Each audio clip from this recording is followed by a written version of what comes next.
Merhaba oyun severler. Yakın zamanda hatırlarsanız çok önemli bir oyun duyurusu yapıldı. Hayır, tabii ki de GTA 6'dan bahsetmiyorum. O zaten her ay farklı yerlerde duyuruluyordu. YouTube yamyamlarına ekmek çıkarıyor. Bundan dolayı benim bahsedeceğim oyun duyurusu çıktığı döneme damga vuran Crysis'in yeni oyunu olacak. Sürpriz bir şekilde duyurusu yapılan Crysis hakkında merak edilenleri Crytek topluluk yöneticisi Utku Çakır'a sorduk. O da sağ olsun bizleri kırmadı, elinden geldikçe cevap vermeye çalıştı. Sevgili Utku ile yapmış olduğumuz keyifli sohbetimizin tamamını dinlemek isterseniz açıklama kısmındaki podcast'imize ulaşabilirsiniz. Ama burada kısaca neler öğrendik onu sizlerle paylaşmak istedim. Sizler kanala abone olup bizlere destek olurken ben de ilk konu başlığıyla başlayayım.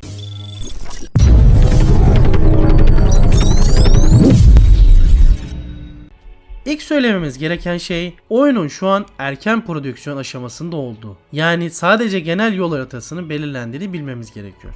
Bu şu demek oluyor, oyunun daha ismi bile net değil. Muhtemelen Crysis 4 olacak ama onun bile değişmesi muhtemel konular arasında.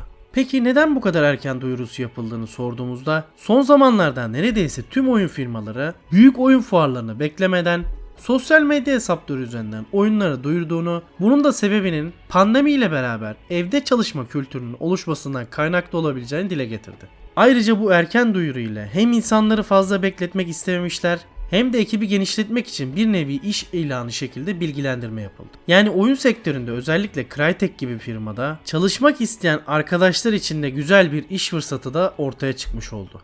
Öğrendiğimiz kadarıyla yaklaşık 150 kişilik ciddi bir alımdan söz ediliyor şu an. Crysis duyurusu ilk önce Crytek Çin ofisinden duyurulmuştu. Daha sonra bu paylaşım kaldırılmış ama Crytek merkez ofisi de resmi olarak yeni bir Crysis oyunu duyurdu. Bu olayın perde arkasında ne var diye merak ettik. Çok farklı sebepler beklerken olayın tamamen yerel saat hesaplamasından kaynaklı bir hata olduğunu öğrendik. Yani Crysis normalden sadece 2 saat önce duyurulmuş oldu. Ufak çaplı bir panik olmuş olsa da her şey hazır olduğu için kısa sürede durumu toparlamışlar. Asıl merak edilen konulardan biri de oyun ne zaman çıkacak? İşte bu soruya Avni Bey'in bile cevap vermesi çok zor iken Utku Bey'in net bir cevap vermesini beklemiyorduk. Karşılıklı yapmış olduğumuz tahminler sonunda 2023 sonu ile 2024 başı gibi çıkma ihtimali olduğunu söyleyebiliriz. Bir diğer mesele ise birçok oyuncunun moralini bozacak türden. Bu oyunu oynamak için gerçek anlamda yüksek performanslı bilgisayarlara ihtiyacımız olacak. Büyük ihtimal RTX 3000 serisi bu oyunu oynamak için yeterli olmayacak. 2-3 yıl sonra çıkacak bir Crysis için öngörülebilir bir gerçek olsa da maalesef can sıkıcı bir durum. Ayrıca yeni çıkacak olan Crysis teknolojik olarak en güncel teknolojilere de ev sahipliği yapacak. Işın izlenme, DLSS ve refleks gibi teknolojileri bünyesinde barındırmakla beraber çıkacağı dönemdeki yeni gelişmelerde oyuna entegre edilecek şekilde tasarlanıyor. Bu da doğal olarak ihtiyaç duyulan minimum sistem gereksinimlerinin bayağı bir üst düzeye çıkarmış oluyor. Biraz da oyunun içeriği için merak edilen konulara geçelim. İlk akla gelen normal olarak hikaye oluyor. Yine bu konu hakkında net bir bilgi alamadık maalesef. Özellikle uzay temasının devam edip etmeyeceği yönünde net bir bilgi yok. Büyük ihtimal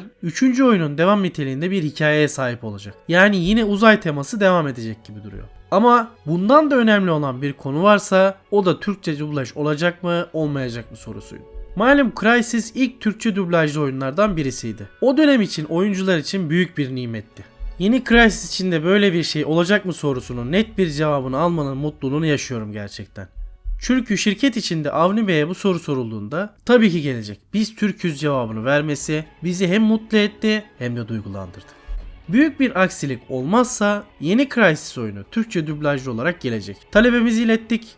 Belki seslendirme kadrosunda biz de oluruz. Cevat Bey Crytek firmasından ayrılmasından sonra bazı dedikodular dönmeye başlamıştı. Bir de bunun üzerine yeni oyun duyurulunca kıyamet tellalları Crytek geliştirici ekibinin dağıldığını, bundan dolayı yeni çıkacak oyunun kötü olacağı yönünde internet dedikoduları çıkarmaya başlamışlardı. Ama durumun hiç de öyle olmadığını, Bey'in takımının hala görevinin başında olduğunu öğrendik. Bir de geliştirici ekibin Han Showdown'un üzerinde ciddi bir deneyim elde ettiğini de düşünürsek teknik anlamda başarılı bir oyunun bizi beklediğini söyleyebiliriz. Avni Bey'in oyun sektöründeki duruşunu da göz önüne alırsak içerik olarak da başarılı bir çalışma olacağını düşünmek yanlış olmayacaktır. Crysis'in en çok merak edilen konularından biri de Nomad ve Alcatraz gibi karakterlerin akıbetinin ne olduğudur. Bunun hakkında internette sayısız senaryolar mevcut. Direkt bu konuyu sormadık ama devam eden oyunda büyük ihtimal bunlar hakkında detaylı bilgiye ulaşacağız. Tabi seriye yeni bir karakterle mi yoksa eskilerden mi devam edilecek bunu da tam olarak öğrenemedik. Oyuna yeni karakterlerin dahil olacağını biliyoruz. Lakin ana kahramanımız hakkında maalesef net bir bilgi elde edemedik.